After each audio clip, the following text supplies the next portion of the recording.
Bonjour Arthur. Eh bien, bonjour. Bon, bah merci de nous accorder un petit peu de temps. La news de la semaine dernière, c'est tout simplement que Facebook ne s'appelle plus Facebook, mais Meta. Alors, donc, on voit que Mark Zuckerberg décide de faire main basse sur le métaverse.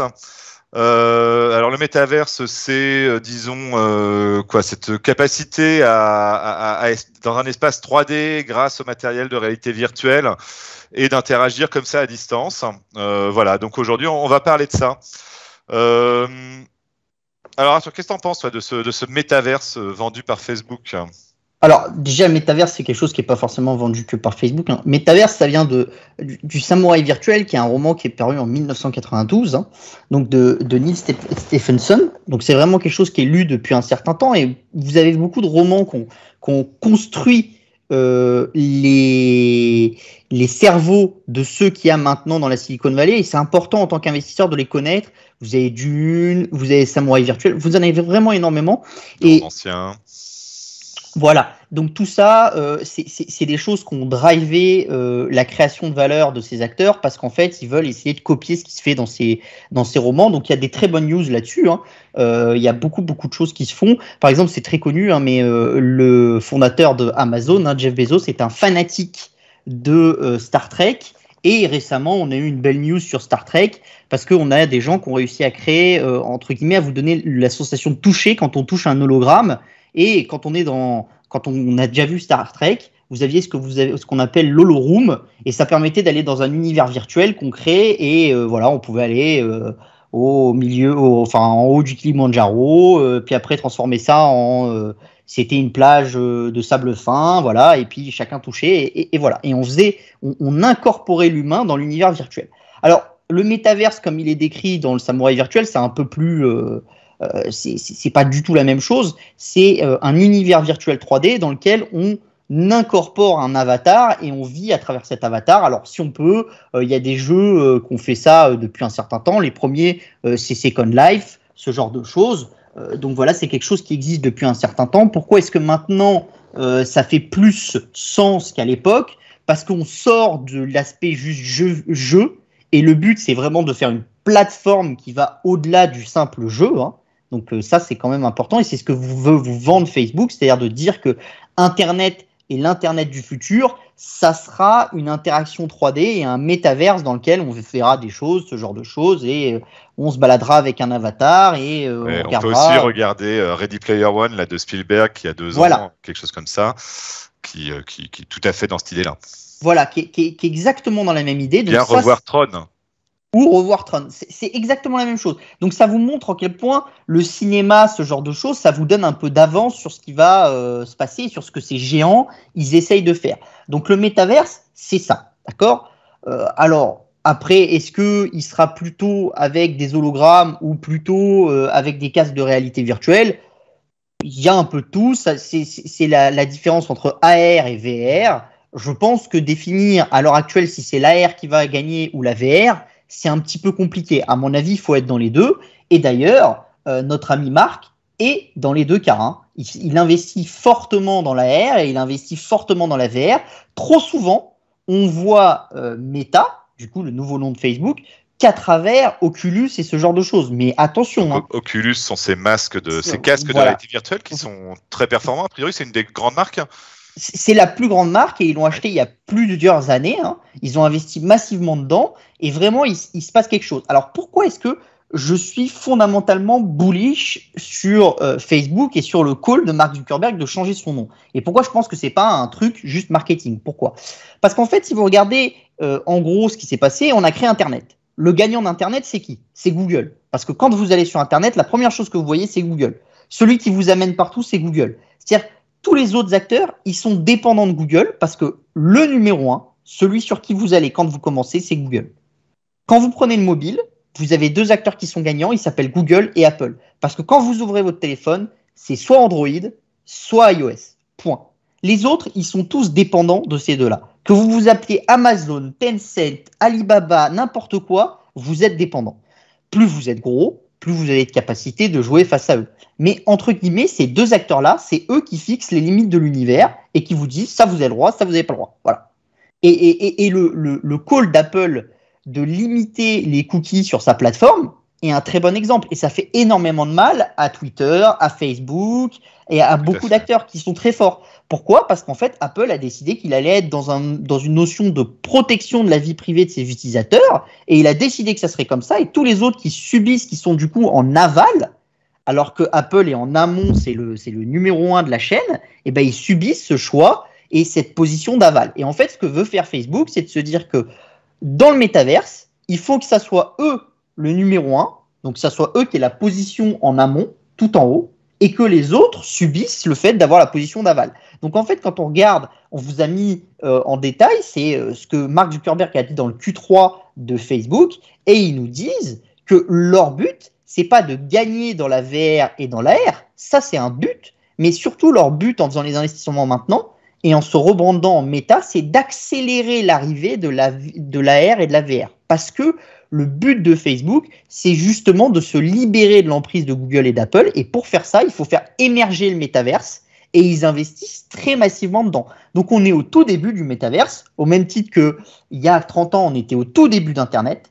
Et qu'il y a 20 ans, enfin non, il n'y a pas 20 ans, mais il y a 15 ans, on était au tout début de la blockchain. Et ben on est au tout début du métaverse. Mais vous commencez à avoir des choses qui sont intéressantes. Il faut toujours être, ça fait toujours bien rigoler quand les concepts arrivent, etc. et sont vendus par des grandes statures comme ça, puisque on a du mal à imaginer ce que sera le futur dans 10 ans. Mais il faut être effectivement assez, assez humble par rapport à ça. On ne sait pas où ça peut aller. Et puis, il y a tellement de capital qui va là-dedans. Et puis, on voit bien qu'il y a plein de choses qui se font. Hein.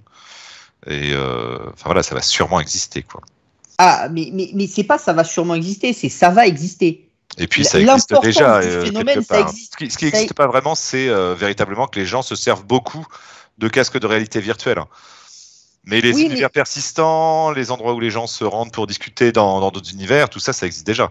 Oui, vous avez Fortnite, vous avez beaucoup de choses. Encore une fois, le concert de Travis Scott dans Fortnite, c'est le plus grand concert qui a jamais existé. Et c'est un truc, on nous aurait dit il y a 10 ans que le plus grand concert qui ait jamais existé, que même les Beatles se feraient battre par un rappeur américain qui allait faire un concert sur un jeu vidéo.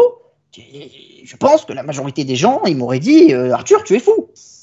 La vérité, c'est que Fortnite, ça n'existait pas il y a 10 ans. Ils ont fait le plus gros concert qui ait jamais existé. Voilà. Le plus gros spectacle d'AR au monde, c'est les avant-derniers Worlds de League of Legends, qui est un jeu en ligne. Ça s'appelle un MOBA.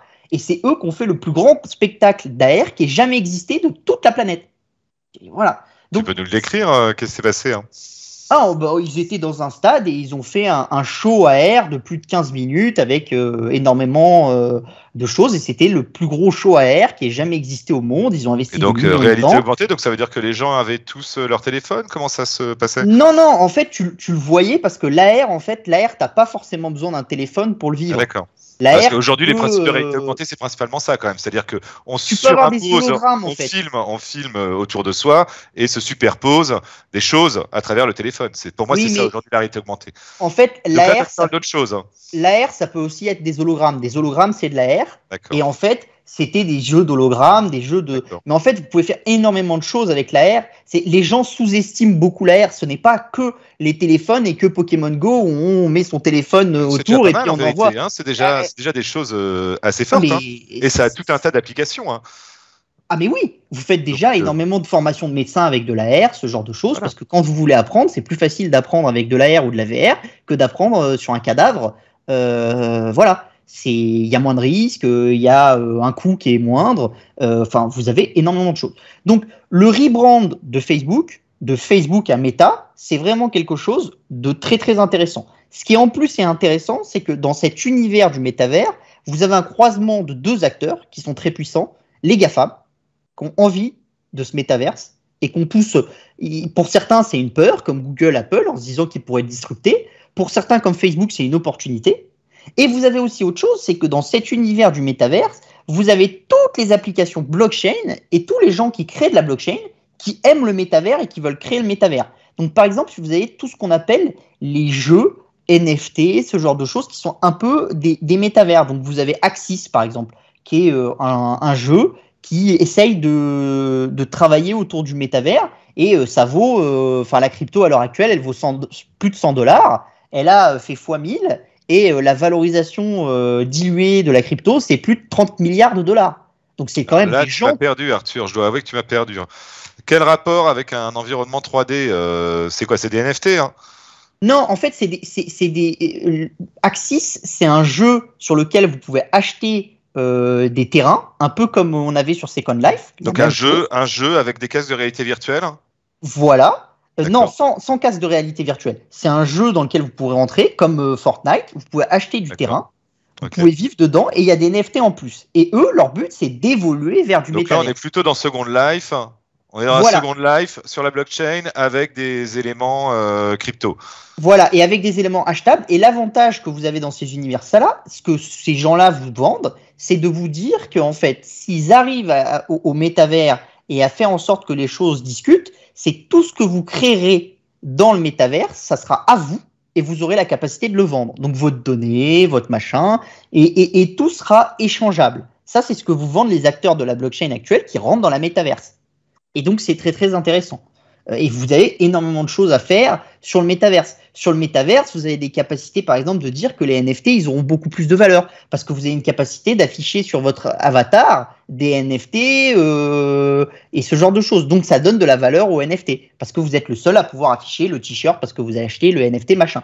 Donc, vous voyez que l'univers de la valorisation et la création de valeur est totalement différent. Alors moi, je vois deux choses différentes, hein, parce que là, pour moi, tu me parles d'une sorte de ce qu'on appelle un univers persistant, où les gens se retrouvent pour jouer, pour se rencontrer, etc. Donc, pour moi, l'archétype, on pourrait dire que c'est Fortnite, hein, voilà, où ça a été plein d'autres jeux avant. Enfin, ça fait très longtemps que ça existe, et donc là, effectivement, on peut revendre des choses. Enfin, les choses ont de la valeur, quoi. Même si c'est un univers virtuel, les choses ont de la valeur, et effectivement, mais on n'est pas dans la réalité virtuelle pour moi. Alors, si, justement, pourquoi? Parce qu'en fait, l'idée, c'est de vous dire que tous ces jeux qui commencent comme ça, c'est comme les Lego. C'est la première brique du Lego, et vous allez entasser des briques. Et en fait, vous aviez 20 ans, les gens de chez Vivendi, ils ont créé World of Warcraft. Ils ont créé un MMO, les gens venaient, ils se retrouvaient dedans. Bah, les buts, c'était que les gens, ils jouent au MMO, c'était fini. Il n'y avait aucune vision de créer un univers complet avec des gens qui allaient faire autre chose que jouer au jeu. D'accord? Ça n'existait pas. Et maintenant, les jeux sont en train de devenir des plateformes dans lesquelles on associe des briques et dans lesquelles il se passe beaucoup plus de choses que juste jouer au jeu. Et il se passe des cours, des machins. Il y a un jeu qui est très connu là-dessus pour les enfants qui s'appelle Roblox. Et dans Roblox, vous avez des cours, vous avez des machins, vous avez énormément de choses. Et ils sont allés bien au-dessus du simple jeu vidéo. Ils ont créé tout un univers dans lequel les enfants y viennent et vous avez des parents qui payent pour que les enfants assistent à des cours en ligne de mathématiques sur Roblox parce que les enfants, ils apprennent mieux en se disant et en entassant des cubes et en jouant que en étant derrière un bureau à écouter un prof qui écrit au tableau. Finalement, ce serait ta valeur métavers. Si tu devais investir toi dans le métavers, t'investirais dans Roblox? Alors, j'ai pas de valeur. Dans cette espèce d'idée de métavers, parce que pour moi, on en est bien loin. Mais oui.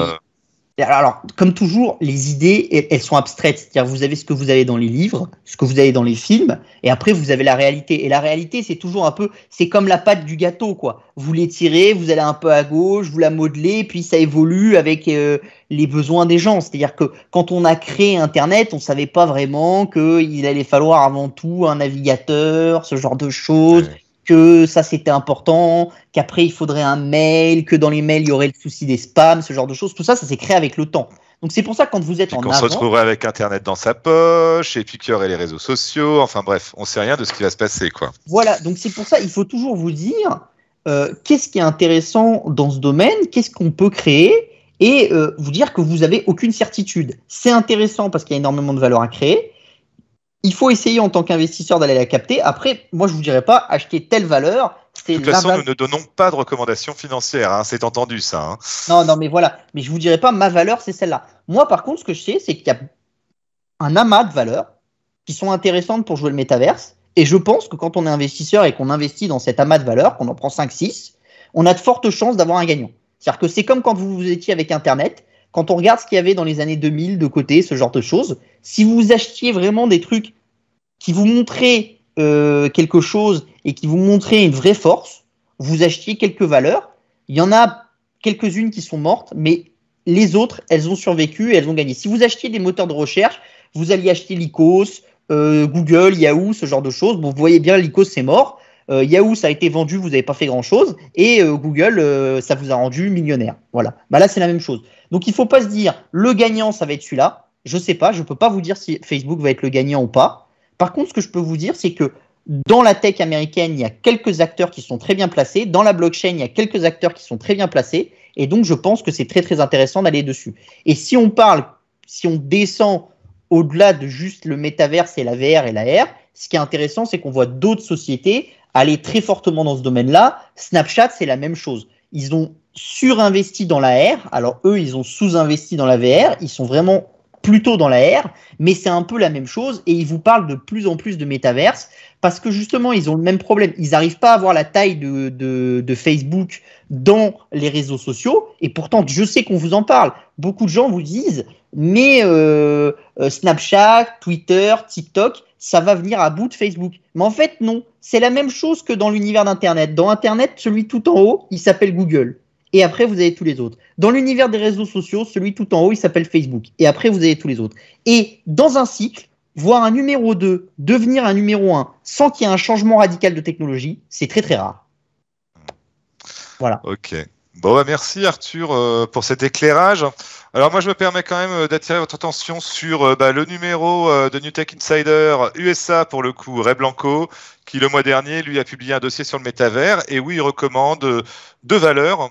Et je sais qu'il en a d'autres, parce que beaucoup de pelles et pioches. Et puis, un des acteurs qui, a priori, est quand même...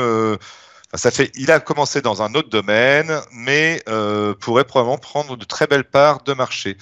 Voilà, donc pareil, si vous souhaitez connaître les recos de Ray Blanco sur ce sujet, eh bien abonnez-vous à New Tech Insider USA, et non pas Europe, qu'anime Arthur. Merci Arthur pour cet éclairage. À bientôt. Eh ben, merci beaucoup.